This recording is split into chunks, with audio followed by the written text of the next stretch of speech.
बिस्मिल्लाहिर्रहमानिर्रहीम नहमदुहु व नसल्ली व नसल्लिमु अला रसूलिल करीम। आजकल ख़बरें बहुत हंगामा खेज़ हैं और हमारी गैर हाज़िरियाँ भी साथ साथ चल रही हैं। बस आपसे दुआ की दरख्वास्त है कि अल्लाह ताला इस मुल्क पे भी रहम फरमाए और हम मुल्क के बासी जो हैं हम पे भी रहम फरमाए, आपको भी और हम सब को सेहत और तंदरुस्ती वाली ज़िंदगी अता फरमाए। गुज़श्ता रोज़ अदालत में मखसूस नशिस्तों वाले केस का बहुत शोर रहा, सारी रात भी, आज सारी ख़बरों में भी। कल 3 रुकनी बेंच जिसमें जस्टिस मंसूर अली शाह और जस्टिस अतर मिनल्ला वगैरह थे, उस बेंच ने पेशावर हाई कोर्ट के फ़ैसले के ख़िलाफ़ जो अपील थी वो सुनी और उसमें बड़ा जानदार फ़ैसला दिया। वो जितनी रेवड़ियाँ बांटी गई थी ना, कौमी असम्बली और सूबाई असम्बलियों की सीटें ऐसे बांटी गईं जैसे मुफ्त का माल है। यानी जिनकी 4 सीटें थी उनको 10 मुफ्त में मिल गई, और जिनकी 3 थी उनको 7 मिल गई। इस तरह करके बांटी गई और बहुत अहम सवालात उठाए अतर मिनल्ला साहब ने और मंसूर अली शाह साहब ने पूछा कि क्या इस तरह 6 सीटें जीते कोई पार्टी या कुछ पार्टियां और 200 आज़ाद मेंबर हों तो सारी जितनी सीटें हैं मखसूस नशिस्तें वो उन 6 सीटों वालों को दे दी जाएंगी। जिस पे अटारनी जनरल, जो डिप्टी अटारनी जनरल पेश थे वहाँ, उन्होंने कहा हाँ, तो कह के भी लगे, मजाक भी बना। बहरहाल हुकूमत पूरी मजाक बनी या हुकूमत को कुछ समझ नहीं आ रही क्या करना है। आज जो 6 जजेस वाला केस था उसमें हुकूमत ने जवाब ही नहीं जमा करवाया और ये कह दिया कि हमें आर्डर नहीं मिला। आर्डर क्यों नहीं मिला, उस पर दस्तखत किसने नहीं किए, लेट क्यों किया गया, ये सब कुछ जो चल रहा है इससे अवाम तो बड़ी अच्छी तरह समझती। काश पाकिस्तान जो चला रहे हैं उनको भी समझ आ जाए कि क्या करना है। वो अभी तक ज़िद पे हैं, अना पे हैं और टिल लगा के देख लिया उन्होंने, झूठे केस बना के देख लिए, बंदे गिरफ़्तार किए, साल हो गया उनके चालान पेश नहीं हुए। अब सीटों की बंदर बांट भी कर ली, एक पार्टी को निशान अलाट नहीं किया, उसे रजिस्टर्ड नहीं किया और उसे लड़ने नहीं दिया, उसके कागजात भी छीने, घरों में छापे भी मारे, चलाने भी नहीं दी मुहिम भी। इसके बावजूद अवाम ने वोट उनको दिया। उनको निशान अगर बैंगन मिला, किसी जगह जूती का निशान मिला, फिर भी लोगों ने वोट उसको डाला। हैरान कुन था सबके लिए, लेकिन हेरा फेरी करने वालों के लिए, बेईमानी करने वालों के लिए, हराम खोरों के लिए तो बहुत सारे रास्ते होते हैं ना। उन्होंने फार्म 45 की बजाय 47 निकाल लिया और जो जीते हुए थे उनको, उनकी जीत को हार में बदल के 17 सीटों वालों की हुकूमत बना दी और मखसूस सीटें भी उन पर निशावर कर दी।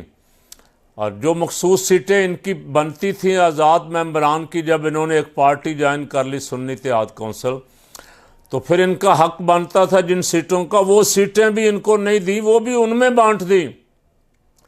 एक तो ये था ना, ये कहते कि ये सीटें इनको नहीं दी जा सकती, इन्होंने पहले फरिश्त नहीं दी, इन्होंने पहले नाम नहीं दिए, ये पहले रजिस्टर्ड नहीं थे, पहले इन्होंने आज़ाद इलेक्शन लड़ा, को 100 बहाने लग सकते थे। लेकिन उन्होंने, जिसे पंजाबी में कहते हैं ना, अन्नी वंडे अपने ही भौं भौं के, अन्ना कहते ने, पता नहीं कि रेवड़ियाँ वंडे थे भौं भौं के अपने।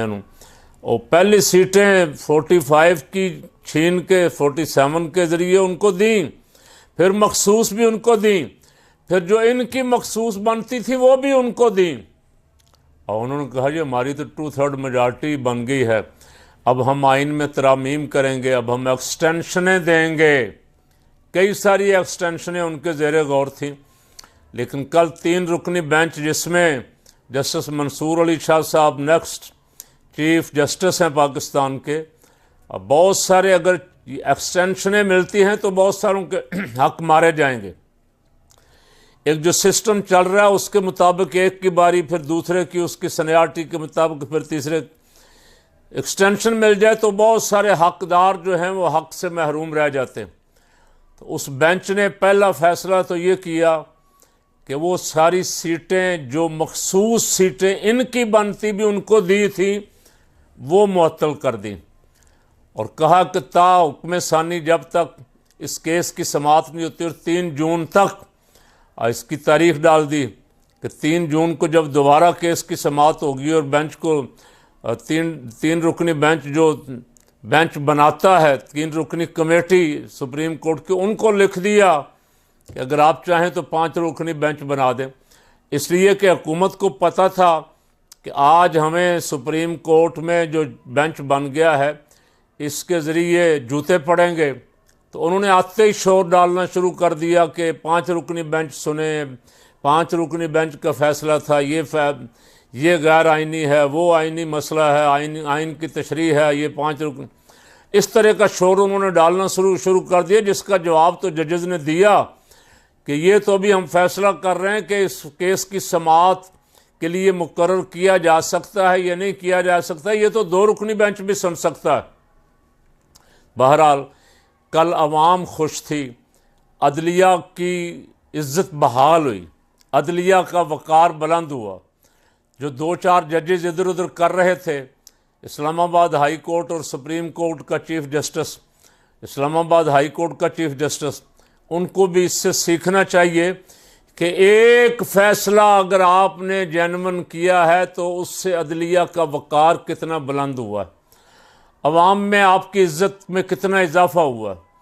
जजेस जो अपने हक़ के लिए खड़े हुए हैं, जिनकी आज तारीख लगी हुई थी, उनका आज फिर टाल मटोल हो गई। हुकूमत ने जवाब जमा नहीं करवाया गैर मुअय्यना मुद्दत के लिए। काजी फ़ायज़ ईसा साहब तो काम किसी तरफ लगने नहीं देंगे। लगता है कि सुप्रीम कोर्ट में जजेस जो हैं काजी साहब के ख़िलाफ़ आहिस्ता आहिस्ता खड़े हो रहे हैं। जो ग्रुपिंग थी बंदयाल साहब के वक्त, आधे उधर, वो ग्रुपिंग भी ख़त्म होके एक तरफ सारे जज और एक तरफ चीफ जस्टिस, और चीफ जस्टिस की लड़ाई बहुत सारे महाजों पे अब शुरू होने वाली है, बहुत सारों से, और उनको भी चंद दिनों तक इन जजों की ज़रूरत पड़ेगी। उनको चाहिए अदलिया के साथ रहें, वो नंबर बनाने के लिए इधर उधर न हों, अदलिया का वक़ार बुलंद करें। अदलिया सबसे बाला दस्त है, अदलिया सही फ़ैसले करेगी तो अवाम भी अदलिया के साथ खड़े होंगे, मुल्क और कौम का भी भला होगा। आज जो जिन खबरों का शोर है, एक तो इस्लामाबाद हाई कोर्ट वाला फ़ैसला था, वो भी आमिर फ़ारूक साहब हैं वहाँ बैठे हुए, देखते हैं अल्लाह करे क्या बनता है उसका। आज वो बीमार होगा सुना है। और इसी तरह सुप्रीम कोर्ट में जजेस का फ़ैसला था, उसकी जवाब चूँकि नहीं जमा करवाया गया। काजी साहब हुकूमत पे सख्त नाराज़ हैं। काजी साहब तहरीक लब्बैक वाले फैज़ाबाद के केस में किसी न किसी तरह फैज़ हमीद साहब, जनरल फैज़ हमीद को धरना चाहते थे। हुकूमत ने जो कमीशन बनाया था उन्होंने उसको बरी कर दिया, क्लीन चिट दे दी। काजी साहब झूठे पड़ गया। काजी साहब बड़े शर्मिंदा, मुंह दिखाने के काबिल नहीं हैं, और अब वो इधर उधर करेंगे, हाथ पाँव मारेंगे कि किसी न किसी तरह तो मेरा हाथ अड़ जाए। आज DGISPR ने प्रेस कॉन्फ्रेंस भी की है और तहरीक इंसाफ वालों ने उस प्रेस कॉन्फ्रेंस का जवाब भी दिया। उसकी तफसीलात आप सुन चुके हैं, मैं दोनों पे नहीं जाता, लेकिन सिर्फ ये कहता हूँ कि खुदा के लिए सारे ही जितने स्टेक होल्डर हैं वो मिल बैठें, मुल्क को बहरानों से निकालें, अपना अपना काम करें जो आइन के मुताबिक आपकी ज़िम्मेदारी, दूसरे के काम में मुदाखलत ना करें। आपको सफाइयाँ देने की ज़रूरत ना पड़े, आपको एक दूसरे पे इल्ज़ाम तराशी की ज़रूरत ना पड़े। अपना अपना काम करें, दूसरों को अपना काम करने दें, इस मुल्क को आगे जाने दें। मुल्क लड़ाई झगड़ों से आगे नहीं जाते, मुल्क इत्तेहाद व इत्तेफाक से, मिल बैठने से, सुलह सफाई से, और तमाम फोर्सेस, तमाम इदारे अपनी अपनी हदूद में रहते हुए अपना अपना काम करेंगे तो ये मुल्क इंशाअल्लाह तरक्की भी करेगा, आगे भी जाएगा, और इसका दिफा भी नाकाबिल तस्खीर हो जाएगा। लेकिन अगर बदकिस्मती से एक दूसरे पे इल्ज़ामात लगाते रहे तो अवाम कन्फ्यूज़ रहे। जिस मुल्क के अवाम कन्फ्यूज़ होंगे, अवाम कुछ सोचेंगे, आप कुछ सोचेंगे, तो वो आगे कैसे बढ़ेगा। आपको अगर ज़रूरत पड़ गई कि अवाम आपके साथ खड़े हों और आप अवाम किसी वजह से आपसे बज़्ज़न हो, नाला हो, तो फिर परेशानी होगी, मुल्क के लिए फ़ायदेमंद नहीं होगा।